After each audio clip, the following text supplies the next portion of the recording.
You're watching The Source on CNN Philippines. I'm Pinky Webb. 74 more Filipinos from the war-torn Sudan arrived in the Philippines on Thursday. They comprise the 7th batch of Filipinos who have been repatriated to the country as tensions in the African country continue to escalate. The Migrant Workers Department says over 120 more Filipinos are expected to be back in the Philippines tonight. DMW Secretary Toots Ople earlier said they are preparing the profiles of affected OFWs who might be tapped by some firms in the United States. Let's go straight to the source of the story. We have Foreign Affairs Assistant Secretary Paul Cortes. Sir Paul, welcome to the source. Thank you so much for your time.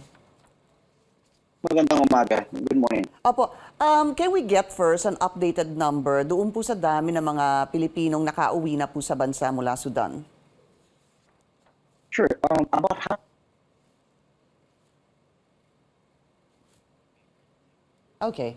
Are expected to arrive tonight. What we're gonna do, Asec, I'm apologies, no, I'm not hearing you well, so it appears that there's a problem. It's not just me, no, even. Yeah, so, okay, so it's confirmed. We don't have a good audio of you at the moment. We're gonna try again right now. Asec, let's try again. Here, can I be heard? Yes, you are. Nawala ho kasi kayo kanina. I wasn't sure kung sa akin lang, sa override ko lang. But yes, so sabi niyo po, ilan po ang nakauwi na ng mga Pilipino mula Sudan? 179 have arrived in the Philippines thus far. Ito yun from April 29th all the way to last night. And we are expecting something like 131 itong araw na ito aboard 2 flights, one from Riyadh and another from Jeddah. And in the next couple of weeks, we do hope that we are able to look for commercial flights for the rest of those who are still in Egypt, in Cairo, on board with our embassy there. Ilan pa ho yung nasa embassy natin sa Cairo? 286 Filipinos pa ang nandoon in Cairo. And about 75 naman are in Port Sudan awaiting the boats or the vessels that will bring them to Jeddah. Yeah, kasi I guess really just to understand the situation, there's a lot of places no, that they can cross and depart from. So, you know, just a question here, Asec. Madami po yung dadating tonight kasi if 179 have arrived so far and then 131 tonight, bakit po ang laki nung, bakit po madami yung makakarating tonight?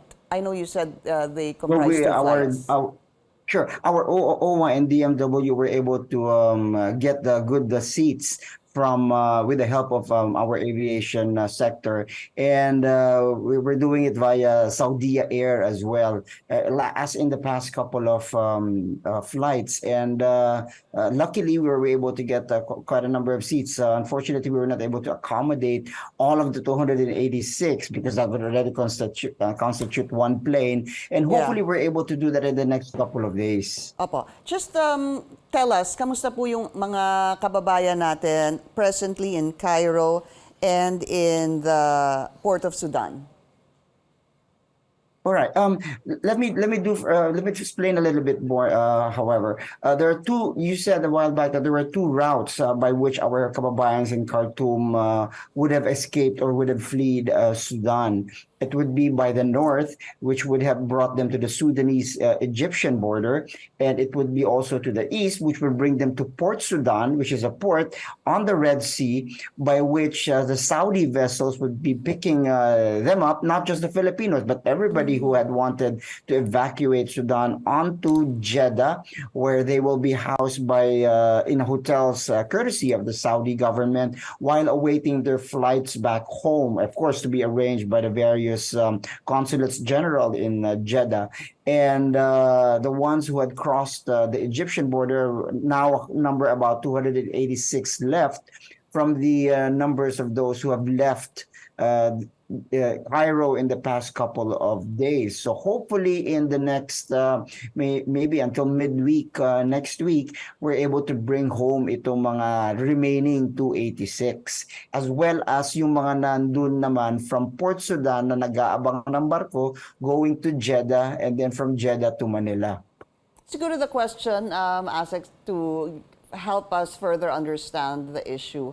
Again, as you mentioned, there are two areas that they can go, which is basically towards Egypt and through the port of Sudan. Ano ho ba ang mas madali na paglikas sa kanila? Which area? Right. Sure. Well, the route to the routes to from Sudan all the way, sorry, from Khartoum all the way to the Egyptian border and to Port Sudan are both pretty difficult. The roads are not, the infrastructure isn't good enough. It takes numbers of hours. It's about 1,000 kilometers from either to either destination. But at the Egyptian border, the difficulty we had experienced was that it was tough for our nationals to get into Egypt, primarily because we needed visas. And of course, we understand Egypt and the way they had stepped up their security and concerns on immigration, especially since may giyera nga sa south border nila. So they were quite wary of those people coming in, but yet they allowed our kababayans who had left Khartoum via that border. Doon naman sa Port Sudan kasi, it seemed, and it does look a little easier simply because the Saudis have given ships and vessels that would pick up itong mga stranded nationals doon sa Port Sudan, bring them over to Saudi Arabia, allowed entry into Saudi Arabia, of course may visa stamped and all that, and given hotels by the Kingdom of Saudi Arabia, something that was not done in the Egyptian side. And that was convenient for many of our kababayans, unlike yung hirap na dinaanan ng mga dumaan ng Egypt, because even after crossing the border, which took quite a number of days before the visas could be issued, and then you had the trek, that a long 20-hour trek from the border all the way to Cairo up north. Right. Okay. Asec, we just need to take a very short break. We'll be right back.